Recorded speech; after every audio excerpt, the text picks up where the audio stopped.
जोहार नमस्कार, आप सभी का स्वागत है खबर झारखंड तक में। चलिए शुरुआत करते हैं आज की सबसे बड़ी खबर से। कल्पना ने केंद्र पर लगाए गंभीर आरोप। बड़े उद्योगपतियों को हजारों का करोड़ माफ कर देता है, लेकिन किसानों का लोन नहीं आता है नजर। जी हां, बता दें कि पिछली डबल इंजन की सरकार राज्य से पैसा केंद्र को भेजती थी और केंद्र उसे भाजपा शासित राज्यों में भेज देता था। हमारी सरकार ने लोगों को अबुआ आवास देने का काम किया है, बिजली बिल माफ किया और ग्रीन कार्ड बनाया। यह बातें झामुमो की स्टार प्रचारक कल्पना सोरेन ने सोमवार को जिले के महेशपुर के सलीमपुर और लिट्टीपाड़ा प्रखंड के नवाडी में चुनावी सभा को संबोधित करते हुए कही। महेशपुर से झामुमो प्रत्याशी स्टीफन मरांडी और लिट्टीपाड़ा विधानसभा से झामुमो प्रत्याशी हेमलाल मुर्मू ने नामांकन किया। कल्पना ने कहा कि हमारी सरकार आने पर अगले 5 साल में दोगुना से ज्यादा काम करेगी। उन्होंने कहा कि केंद्र बड़े उद्योगपतियों का हजारों करोड़ माफ कर देता है, लेकिन उन्हें झारखंड के किसानों मजदूरों का लोन नजर नहीं आता है। हमारी सरकार ने किसानों का लोन माफ करने का काम किया। उन्होंने दोनों प्रत्याशियों को जिताने की अपील की है।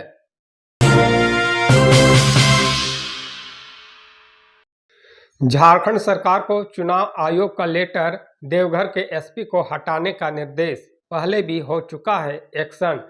जी हां, बता दें कि भारत निर्वाचन आयोग ने झारखंड सरकार को देवघर के एसपी अजीत पीटर डुंगडुंग को हटाने का निर्देश दिया है। आयोग ने राज्य सरकार को पत्र लिखकर देवघर के एसपी के पद पर तैनात करने के लिए 3 आईपीएस अधिकारियों के नाम का पैनल मांगा है। इससे पहले लोकसभा चुनाव 2024 के दौरान भी डुंगडुंग को निर्वाचन आयोग ने देवघर से ही चुनाव कार्य से हटाया था। उन पर एक दल विशेष के पक्ष में काम करने के आरोप पर कार्रवाई की गई थी। लोकसभा चुनाव के बाद फिर से उनकी पदस्थापना देवघर में की गई। मुख्य निर्वाचन पदाधिकारी के रवि कुमार ने बताया कि झारखंड सरकार को देवघर के एसपी को तत्काल हटाने का पत्र चला गया है। सरकार की ओर से 3 नामों का पैनल आने के बाद आयोग इस पर फैसला लेगा। उधर सिद्धू कान्हू के वंशज मंडल मुर्मू को हिरासत में लेने के मामले में गिरिडीह एसपी विमल कुमार की भूमिका को मुख्य निर्वाचन पदाधिकारी ने आदर्श आचार संहिता के उल्लंघन का मामला बताया है। अगले 1-2 दिनों में आयोग गिरिडीह एसपी के खिलाफ भी कार्रवाई कर सकता है।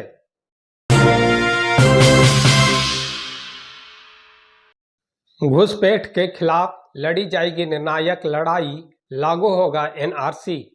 जी हां, बता दें कि बीजेपी के प्रदेश अध्यक्ष बाबूलाल मरांडी ने कहा है कि प्रदेश में भाजपा की सरकार बनते ही घुसपैठ के खिलाफ निर्णायक लड़ाई लड़ी जाएगी। एनआरसी लागू कर बांग्लादेशी घुसपैठियों को चिन्हित किया जाएगा।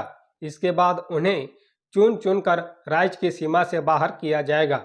झारखंड में आदिवासी समाज के अस्तित्व को बचाने और घुसपैठ पर नकेल कसने के लिए एनआरसी लागू करना बेहद जरूरी है। जिस प्रकार से झामुमो और कांग्रेस के संरक्षण में बांग्लादेशी घुसपैठियों को पनाह देकर उनके अवैध दस्तावेज तैयार किए जा रहे हैं, ये भविष्य के लिए गंभीर खतरे का संकेत है। संथाल परगना के साहिबगंज, पाकुड़, दुमका, गोड्डा व जामताड़ा समेत 6 जिलों से 16% जनजातीय समुदाय के लोग घटे हैं, जबकि मुस्लिमों की आबादी 13% की वृद्धि हुई है।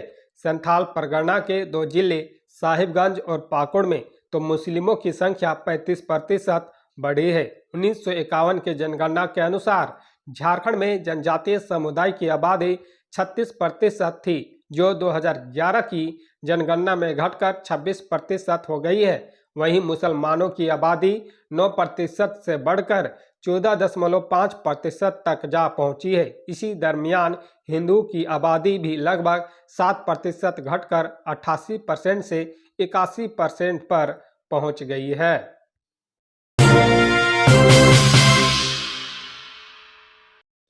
घुसपैठ के खिलाफ लड़ी जाएगी निर्णायक लड़ाई, लागू होगा एनआरसी। जी हां, बता दें कि बीजेपी के प्रदेश अध्यक्ष बाबूलाल मरांडी ने कहा है कि प्रदेश में भाजपा की सरकार बनते ही घुसपैठ के खिलाफ निर्णायक लड़ाई लड़ी जाएगी। एनआरसी लागू कर बांग्लादेशी घुसपैठियों को चिन्हित किया जाएगा। इसके बाद उन्हें चुन चुनकर राज्य की सीमा से बाहर किया जाएगा। झारखंड में आदिवासी समाज के अस्तित्व को बचाने और घुसपैठ पर नकेल कसने के लिए एनआरसी लागू करना बेहद जरूरी है। जिस प्रकार से झामुमो और कांग्रेस के संरक्षण में बांग्लादेशी घुसपैठियों को पनाह देकर उनके अवैध दस्तावेज तैयार किए जा रहे हैं, ये भविष्य के लिए गंभीर खतरे का संकेत है।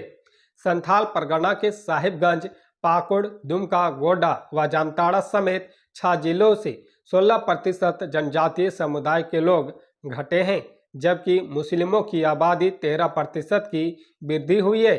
संथाल परगना के 2 जिले साहिबगंज और पाकुड़ में तो मुस्लिमों की संख्या 35% बढ़ी है।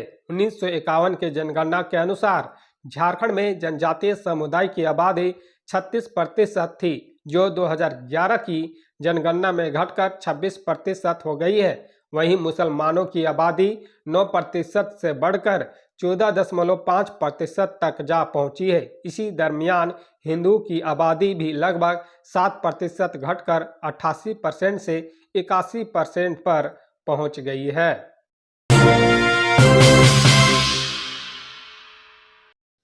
अपनी गुनाहों की माफी मांगे हेमंत सोरेन, झारखंड सरकार पर जमकर बरसे असम सीएम हिमंता।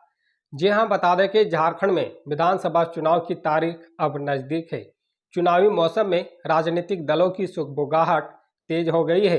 असम के मुख्यमंत्री हिमंता बिस्वा शर्मा और केंद्रीय मंत्री शिवराज सिंह चौहान को भारतीय जनता पार्टी ने झारखंड चुनाव की जिम्मेदारी दे रखी है। चुनावी तैयारियों के बीच सीएम हिमंता ने झारखंड सरकार को जमकर घेरा।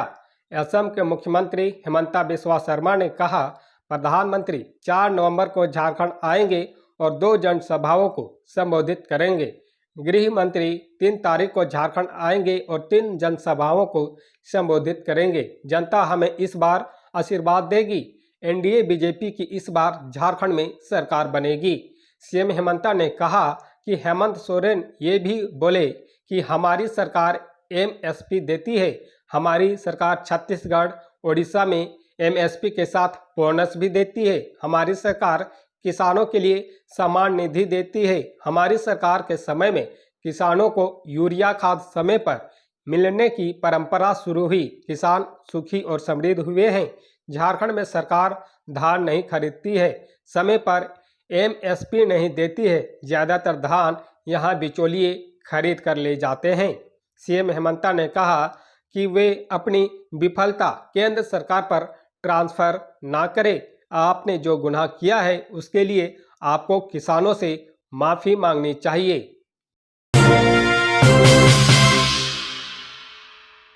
झारखंड विधानसभा चुनाव में कांग्रेस की ओर से 40 नेता स्टार प्रचारक।